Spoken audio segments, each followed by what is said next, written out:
തമിഴ്നാട്ടിലെ കാഞ്ചീപുരത്ത് സ്ഥിതി ചെയ്യുന്ന ശിവക്ഷേത്രമാണ് ഏകാംബേശ്വര ക്ഷേത്രം. പഞ്ചഭൂത സങ്കല്പത്തിൽ പ്രതിഷ്ഠിച്ച ക്ഷേത്രങ്ങളിൽ ഇത് ഭൂമിയെ പ്രതിനിധാനം ചെയ്യുന്നു.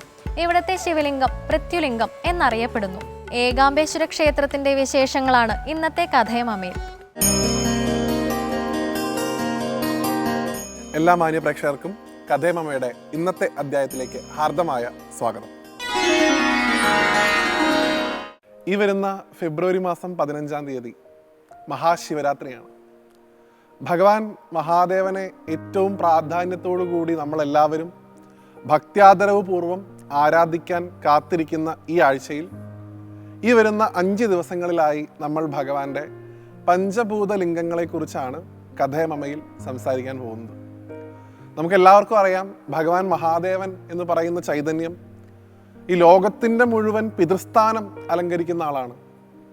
അദ്ദേഹത്തിൻ്റെ പഞ്ചഭൂതലിംഗങ്ങളെക്കുറിച്ച് കേൾക്കുന്നത് തന്നെ സർവ്വപാപങ്ങളിൽ നിന്നും മുക്തി തരുന്നു എന്ന് പല മഹാത്മാക്കളും അഭിപ്രായപ്പെടാറുണ്ട്. അതുകൊണ്ട് തന്നെ ഇന്ന് തൊട്ട് നമുക്ക് ഭഗവാന്റെ പഞ്ചഭൂതലിംഗങ്ങളെക്കുറിച്ച് സംസാരിക്കാം. ആവുന്ന വിധം അതിലോരോന്നിലും മനസ്സുകൊണ്ട് ദർശനം നടത്താൻ ശ്രമിക്കാം.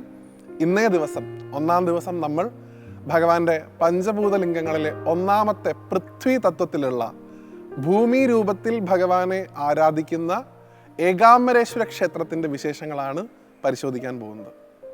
നമുക്ക് എല്ലാവർക്കും അറിയാം, പ്രപഞ്ചം എന്ന് പറയുന്ന വാക്കിന് തന്നെ പ്രധാനപ്പെട്ട 5 ഭൂതങ്ങൾ കൊണ്ട് നിർമ്മിതമായത് എന്നർത്ഥമുണ്ട്.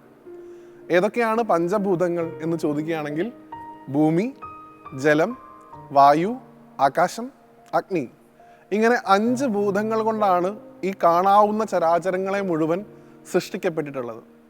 എന്നാൽ ഈ കാണാവുന്ന ചരാചരങ്ങളിൽ മുഴുവൻ ഭഗവാനെ കാണാനാണ് സനാതനധർമ്മം പഠിപ്പിക്കുന്നത്.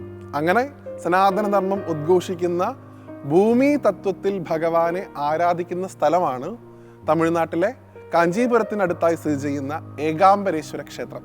ഈ ക്ഷേത്രത്തിൻ്റെ കഥ വളരെയധികം രസകരമാണ്. ഒരിക്കൽ ഭഗവാൻ ധ്യാനത്തിലിരിക്കുന്ന സമയത്ത് സാക്ഷാൽ ശ്രീപാർവതി ദേവി പുറകിൽ നിന്ന് വന്ന് ഭഗവാന്റെ കണ്ണ് പൊത്തി എന്നാണ്. ഏതാനും നിമിഷങ്ങളെ ഭഗവതി ആ ഒരു പ്രവൃത്തി ചെയ്തുള്ളൂ എങ്കിൽ പോലും ഭഗവാന്റെ കണ്ണുകൾ പൊത്തിയ സമയത്ത് ലോകം മുഴുവൻ, പ്രപഞ്ചം മുഴുവൻ ഇരുട്ടിലായി എന്നാണ്. അത് ഭഗവതിയെ ദേവൻ വളരെയധികം സമാധാനപൂർവ്വം പറഞ്ഞ് ധരിപ്പിക്കുന്നു. എത്രയൊക്കെയാണെങ്കിലും അങ്ങ് ചെയ്തത് അപരാധമാണ് എന്നുള്ള കാര്യം മനസ്സിലാക്കിപ്പിക്കുന്നു. അതിന് പരിഹാരമായി ഭൂമിയിൽ പോയി ഭഗവതിയോട് തപസ് ചെയ്യാനായിട്ട് ഭഗവാൻ ആവശ്യപ്പെടുന്നുണ്ട്. അങ്ങനെ ദേവി ഭൂമിയിൽ വന്ന് നിരവധിയായിട്ടുള്ള സ്ഥലങ്ങളിൽ തപസ് ചെയ്യുകയും അവിടെയൊക്കെ തന്നെ തൻ്റെ പ്രാണേശ്വരനായിട്ടുള്ള ഭഗവാനെ പ്രതിഷ്ഠിക്കുകയും ചെയ്തിട്ടുണ്ട്. അങ്ങനെ ദേവി കാഞ്ചീപുരത്തിനടുത്തുള്ള ഏകാംബരേശ്വര ക്ഷേത്രം നിലനിൽക്കുന്ന ഈ സ്ഥലത്തെത്തുകയും അവിടെയുള്ള ഒരു മാവിൻ്റെ ചുവട്ടിൽ ഇരുന്നുകൊണ്ട് ദേവി തപസ് തുടങ്ങുകയും ചെയ്തു എന്നാണ്. ദേവിയുടെ തപസ്സിന് വേണ്ടി ദേവി ഒരു മണല് കൊണ്ടുള്ള ഒരു ശിവലിംഗം അവിടെ നിർമ്മിച്ചു. ദേവിയുടെ തപസ്സിനെ പരീക്ഷിക്കാനായിട്ട് ഭഗവാൻ ആദ്യം അഗ്നിയെ അയച്ചു എന്നാണ്. എന്നാൽ അഗ്നിയെ കണ്ട ഭഗവതി വിഷ്ണുവിനോട് സഹായം അഭ്യർത്ഥിക്കുകയും ഭഗവാൻ ചന്ദ്രനെ അയച്ചുകൊണ്ട് ശ്രീപാർവതി ദേവിയെ സഹായിക്കുകയും ചെയ്തു എന്നാണ്. അത് കഴിഞ്ഞ് മഹാദേവൻ ഗംഗാദേവിയെ പരീക്ഷിക്കാനായിട്ട് അയച്ചു, ശ്രീപാർവതി ദേവിയെ. എന്നാൽ ഗംഗയ്ക്ക് താൻ സഹോദരിയാണ് എന്ന് ബോധ്യപ്പെടുത്തിക്കൊണ്ട് ആ പരീക്ഷണത്തിൽ നിന്നും ശ്രീപാർവതി ദേവി വിജയിച്ചു.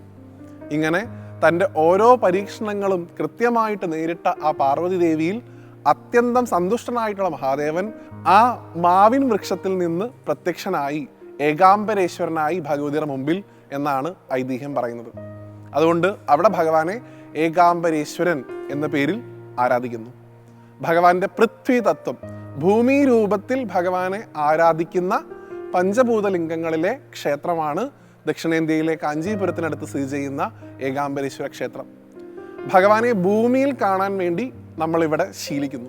നമുക്കെല്ലാവർക്കും അറിയാം, മഹാഭാരത കഥയിൽ സാക്ഷാൽ അർജുനൻ ഭഗവാനെ കിരാതമൂർത്തിയായിട്ട് കാണുന്ന സമയത്ത് ആരാധിക്കാനായിട്ടുണ്ടാക്കുന്ന ശിവലിംഗം മണ്ണ് കുഴച്ചുണ്ടാക്കുന്ന ലിംഗമാണ്. പാർത്ഥിവലിംഗം അല്ലെങ്കിൽ പാർത്ഥൻ ഉണ്ടാക്കിയത് കൊണ്ട് ആ ലിംഗത്തിന് അങ്ങനെ ഒരു പേര് വന്നു എന്ന് പറയാറുണ്ട്. അതുപോലെ തന്നെ ഇവിടെയും അമ്മ മണലുകൊണ്ട്, ഭൂമി കൊണ്ടാണ് ഭഗവാന്റെ ലിംഗം സൃഷ്ടിച്ചത്. അതുകൊണ്ട് ഇവിടെ ഭൂമി തത്വത്തിലാണ് ഭഗവാന്റെ പ്രതിഷ്ഠയുള്ളത്. ക്ഷേത്രം വളരെയധികം മനോഹരമായിട്ടുള്ളൊരു ക്ഷേത്രമാണ്. ഏതാണ്ട് 59 മീറ്റർ 192 അടി നീളമുള്ള ഇന്ത്യയിലെ തന്നെ ഏറ്റവും വലിയ ഗോപുരങ്ങൾ അടങ്ങിയിട്ടുള്ള ക്ഷേത്ര നിർമ്മിതികളിൽ ഒന്നാണ് ഏകാംബരേശ്വര ക്ഷേത്രം. ഈ ക്ഷേത്രത്തിലെ ഏറ്റവും പ്രധാനപ്പെട്ട സവിശേഷതയായിട്ട് പറയുന്നത് ഭഗവാന്റെ ശ്രീകോവിലിൻ്റെ വലതുഭാഗത്തായിട്ട് ഒരു ചെറിയ വാതിലുണ്ട് എന്നാണ്. ആ വാതിലിലൂടെ പ്രവേശിക്കുമ്പോഴും ആ വാതിലിലൂടെ തിരിച്ച് പുറത്തേക്ക് പോകുമ്പോഴും തല കുനിച്ചുകൊണ്ട് മാത്രമേ നമുക്ക് സഞ്ചരിക്കാൻ സാധിക്കുള്ളൂ അത്രേ.